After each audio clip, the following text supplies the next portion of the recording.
It all started from the ashes of another band. The Yardbirds were a big deal in the 1960s. They were a launching pad for guitar heroes. First came Eric Clapton, then Jeff Beck took his place.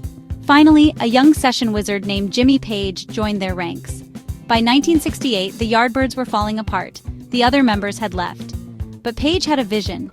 He had concert dates to fulfill and an idea for a new kind of sound. He needed to build a new band, a supergroup. He knew exactly who he was looking for to bring this thunderous new music to life. Page's first choice was the singer.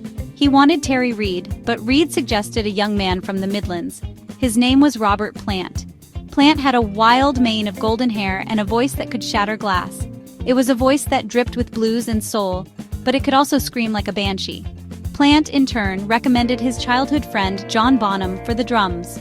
Bonham was a powerhouse. He hit the drums harder than anyone. He created a beat that was not just a rhythm but a force of nature. He was the engine that would drive this new machine.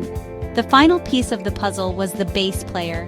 Page knew a brilliant musician from his session days. His name was John Paul Jones. Jones was a quiet, thoughtful genius. He could play bass, keyboards, and arrange complex musical pieces. He was the anchor, the musical foundation that held everything together. While Page's riffs soared and Plant's vocals screamed, Jones provided the intricate, solid ground beneath them.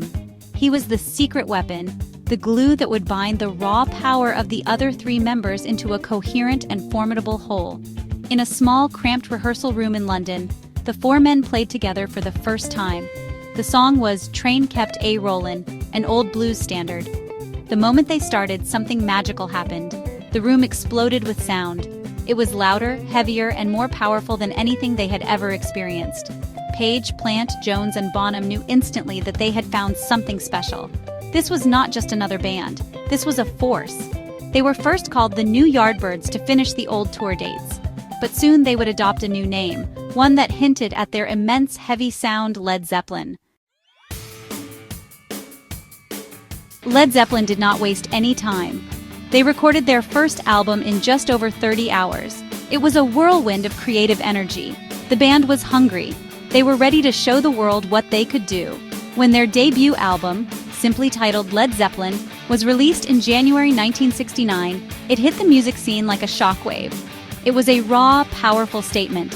Critics were initially divided. Some didn't understand this new heavy sound, but the kids got it. The album climbed the charts in both the UK and the US, driven by word of mouth and the band's relentless touring. Their rise to fame was incredibly fast. They toured America relentlessly, building a massive following. Their live shows were already becoming the stuff of legend. They played with an intensity that few could match. They were not a singles band. They focused on albums and live performances. This was a new way of doing things. Radio stations started playing their longer album tracks, like Dazed and Confused. The band was connecting directly with a young audience that was tired of the polished pop music of the era. They wanted something real, something with power and grit. Led Zeppelin gave them exactly that. The band's manager, Peter Grant, was a key part of their success. He was a tough, intimidating figure who protected the band fiercely. He made sure they got the best deals. He ensured they had creative control over their music and their image. Grant believed in the power of the album as an art form. He fought to keep ticket prices low for the fans. He understood that the band's relationship with its audience was the most important thing. This approach helped build a loyal, dedicated fan base that would stick with them through anything. Grant was the fifth member of Led Zeppelin. Within a year, they were one of the biggest bands in the world. Their second album, Led Zeppelin II, was released while they were on tour. It was even heavier and more successful than the first. It knocked the Beatles' Abbey Road off the #1 spot in the charts.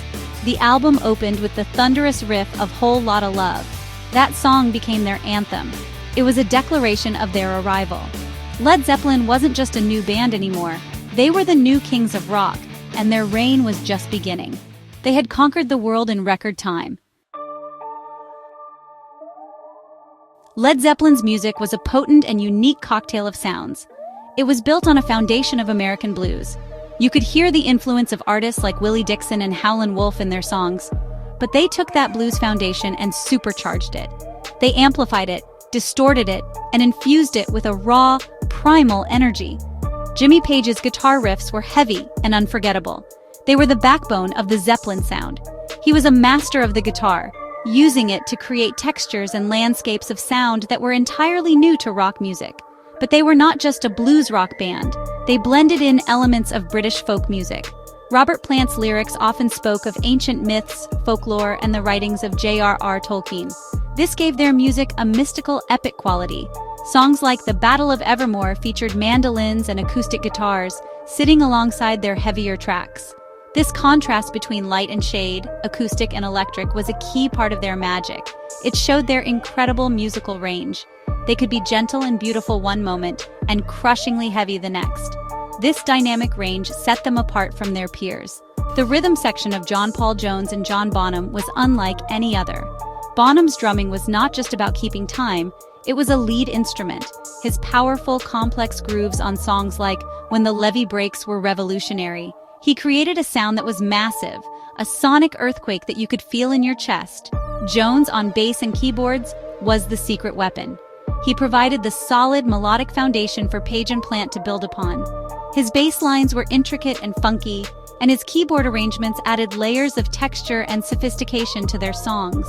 Ultimately, what made Led Zeppelin special was the chemistry between the four members. Each one was a virtuoso on his instrument. But when they came together, they created something that was greater than the sum of its parts. It was a perfect storm of talent, ambition, and creativity. They were constantly pushing the boundaries of what a rock band could be. They weren't afraid to experiment with different genres, from reggae to funk. They were musical pioneers, forging a new path and creating a sound that was entirely their own. This fearless innovation is why their music still sounds so fresh and powerful today. Led Zeppelin's legacy is carved into the vinyl grooves of their albums. Their first three albums, Led Zeppelin 1, 2, and 3, were released in a stunningly short period between 1969 and 1970. Each one built upon the last. The first was a raw blues explosion. The second was a heavier, more polished rock monster. The third surprised everyone.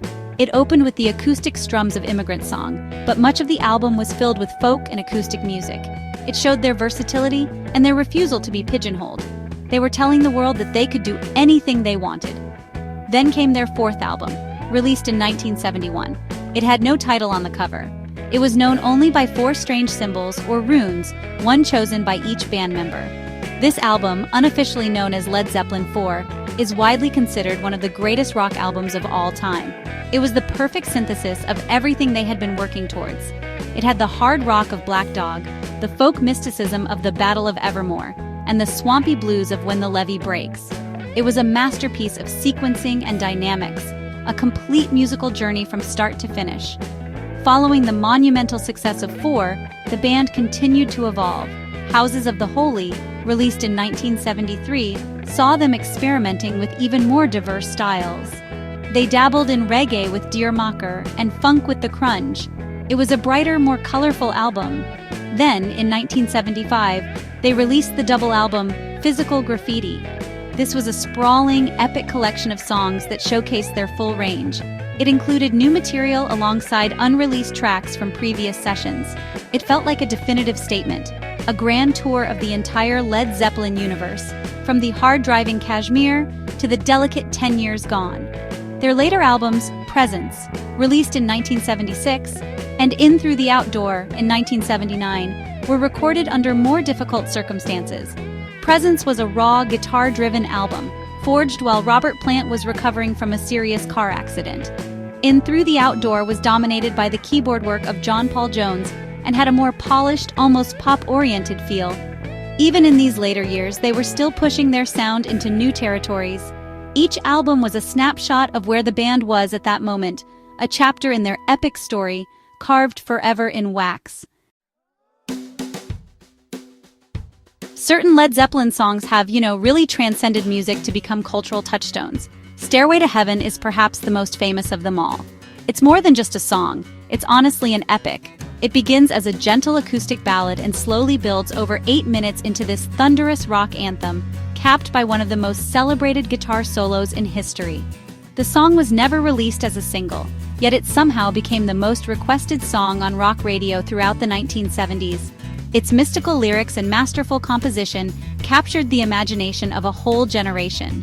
It is the quintessential Zeppelin track, a perfect blend of their light and shade. Another defining anthem is Whole Lotta Love. The opening riff is instantly recognizable.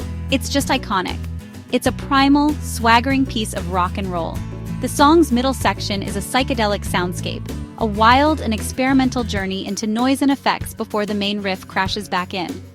It was the song that announced their arrival on and totally established their reputation as masters of heavy rock. It perfectly encapsulated the raw power and sexual energy that really defined the band in their early years. When you hear that riff, you hear the sound of rock and roll changing forever. The Immigrant Song is another powerhouse. With its driving, relentless rhythm and Plant's wailing vocals about Viking hordes, it's 2.5 minutes of pure adrenaline. It was inspired by a trip the band took to Iceland. The song's cry of Valhalla, I am coming, perfectly captures the band's own sense of conquest as they stormed across the world on tour. It's a battle cry, a short, sharp shock of a song that really demonstrates their ability to be incredibly direct and powerful. It remains one of their most enduring and exciting tracks, a testament to their raw energy. Then there is Kashmir. This song is perhaps their grandest, most epic creation. It's built on a hypnotic, circular riff that repeats throughout its 8.5-minute length. John Bonham's drumming is a monolithic, powerful march. John Paul Jones adds orchestral string and brass arrangements that honestly give the song a truly cinematic feel. It doesn't sound like a rock song. It really sounds like the soundtrack to an epic film that was never made. Kashmir is the sound of Led Zeppelin at their most majestic and ambitious, creating a world of their own through music. To truly understand Led Zeppelin, you had to see them live. Their concerts were not just musical performances, they were events. They were legendary for their length, often lasting for 3 or even 4 hours. The band would take their album tracks and expand them, turning them into long, improvisational journeys. A song that was 5 minutes on the album could become a 20-minute epic on stage. This was where the true magic of the band was revealed. They were masters of improvisation, feeding off the energy of the crowd and each other. On stage, the 4 members transformed into larger-than-life figures. Jimmy Page, thin and mysterious in his dragon-emblazoned suits, would command the stage with his guitar. He would often play with a violin bow, creating eerie, otherworldly sounds. Robert Plant was the quintessential rock frontman. With his flowing golden hair, unbuttoned shirts, and powerful stage presence, he was a rock god personified. His onstage banter and vocal gymnastics were a key part of the show. He was the connection between the band and the audience, a charismatic and captivating performer. John Bonham and John Paul Jones were the anchor of the spectacle. Jones, often standing quietly in the background, was the musical mastermind, effortlessly switching between bass, keyboards, and mandolin. His quiet confidence was the perfect counterpoint to the more flamboyant personalities of Page and Plant. Then there was Bonham. His drum solo, Moby Dick, was a highlight of every show. It was a stunning display of power, speed, and technique. For 20 or 30 minutes, it would be just Bonham and his drum kit, holding thousands of people spellbound with his thunderous performance. Led Zeppelin was one of the first bands to pioneer the stadium rock show. They played in the biggest arenas and stadiums in the world. They brought with them massive light shows, smoke machines, and a state-of-the-art sound system to ensure their music reached every corner of the venue. They even had their own private jet, the Starship, to travel between cities. This all added to their mystique. They were more than just a band. They were a phenomenon. A Led Zeppelin concert was a communal experience, a ritual where fans gathered to worship at the altar of rock and roll. For all their success, Led Zeppelin's career was also marked by darkness and controversy. From their earliest days, they were accused of plagiarism. Several of their most famous songs bore a strong resemblance to old blues tracks. Songs like Whole Lotta Love and Dazed and Confused led to legal challenges and out-of-court settlements. While the band always transformed the material into something uniquely their own, the accusations of theft followed them throughout their career. It was a shadow that lingered over their creative achievements and tarnished their reputation in the eyes of some critics. The band also cultivated a reputation for wild, decadent behavior on the road. Stories of trashed hotel rooms, wild parties, and groupies became a central part of their legend. Their manager, Peter Grant, and their tour manager, Richard Cole, often used strong-arm tactics to deal with promoters and anyone who crossed the band. This created an atmosphere of intimidation and excess. While some of these stories were exaggerated, they contributed to an image of the band as being arrogant and out of control. This myth of rock and roll debauchery was both a part of their appeal and a source of constant trouble. Tragedy began to strike the band in the mid-1970s. In 1975, Robert Plant and his family were involved in a serious car accident in Greece. Plant suffered severe injuries and the band was forced to cancel a major world tour. This event marked a turning point. The carefree optimism of their early years began to fade. The recording of their album Presence was a difficult and somber affair, with Plant recording his vocals from a wheelchair. The accident brought a new sense of vulnerability and mortality to the band, changing their dynamic forever. The darkest moment came in 1977. While on tour in the United States, Robert Plant received news that his 5-year-old son, Carrick, had died suddenly from a stomach virus. The tragedy was devastating. The tour was immediately canceled and the band went into seclusion. For a time, it seemed uncertain if Led Zeppelin would ever continue. The loss was immense, and it cast a long, dark shadow over the band. The rock and roll dream had turned into a nightmare. The gods of rock had been shown to be painfully human. After the death of Robert Plant's son, the future of Led Zeppelin was in doubt. The band took a long break from recording and touring. The spirit that had driven them seemed to be broken. They eventually regrouped in 1978 to record what would be their final studio album, In Through the Outdoor. The recording sessions were strained. Jimmy Page and John Bonham were struggling with addiction, and their creative input was diminished. As a result, the album was largely shaped by Robert Plant and John Paul Jones, giving it a different, more keyboard-heavy sound. The band made a triumphant return to the stage in 1979, headlining the Knebworth Festival in England. They also undertook a short, stripped-down tour of Europe in the summer of 1980. The plan was to re-establish themselves and prepare for a major tour of North America, their first since 1977. There was a sense that they were trying to reclaim their crown. The shows in Europe were well received, and it seemed like a new chapter for Led Zeppelin was about to begin. They were ready to prove that they were still the biggest and best rock band in the world. That new chapter would never be written. On September 24, 1980, the band gathered at Jimmy Page's house for rehearsals for the upcoming American tour. During the day, John Bonham drank heavily. He was put to bed that night. The next afternoon, he was found unresponsive. John Bonham, the thunderous heartbeat of Led Zeppelin, was dead at the age of 32. The cause of death was asphyxiation. The sudden loss of their friend and bandmate was a devastating blow from which the band could not recover. The engine of Led Zeppelin had fallen silent. In the wake of Bonham's death, there was much speculation about whether the band would continue with a new drummer. But for the remaining members, it was unthinkable. The chemistry between the four of them was the essence of Led Zeppelin. They were not a brand, they were a band of 4 specific individuals. On December 4, 1980, they issued a simple, definitive statement to the press. It said that they could not continue as they were. The band was over. With the loss of their dear friend, they had decided to disband. The greatest rock and roll band in the world had come to an end. Even though Led Zeppelin broke up decades ago, their music is more popular than ever. They have sold hundreds of millions of albums worldwide. Their songs are a permanent fixture on rock radio. A new generation of fans is constantly discovering their music, drawn in by its power, mystery, and incredible musicianship. The band's refusal to chase trends means their music has not aged. It sounds as vital and exciting today as it did in the 1970s. It stands outside of time, a monumental achievement in the history of popular music. Their influence on rock music is immeasurable. Almost every hard rock and heavy metal band that came after them owes a debt to Led Zeppelin. From Guns N' Roses to Nirvana to the White Stripes, you can hear their DNA in the music of countless artists. They wrote the rulebook for what a hard rock band should be. They established the template of the charismatic singer, the guitar hero, the powerhouse drummer, and the solid bass player. They showed that rock music could be both heavy and intelligent, brutal and beautiful. The remaining members have occasionally reunited for special one-off performances, most notably at Live Aid in 1985 and for a full concert in London in 2007. These events were massive news, demonstrating the enduring love and fascination the world still has for the band. Each reunion only served to reinforce the fact that the original magic was something special and unrepeatable. While the individual members have had successful solo careers, the entity known as Led Zeppelin remains a sacred and untouchable part of their past, a lightning in a bottle that could never be recaptured.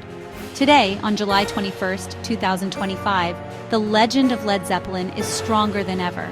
They were more than just a band. They were a cultural force that changed music, fashion, and the entire concert industry. They created a mythology around themselves that continues to fascinate and inspire. Their story is a tale of incredible talent, massive success, and profound tragedy. They were giants who walked the earth, and they left behind a legacy of music that will continue to echo through the ages. The song, as they once said, truly does remain the same. It is eternal.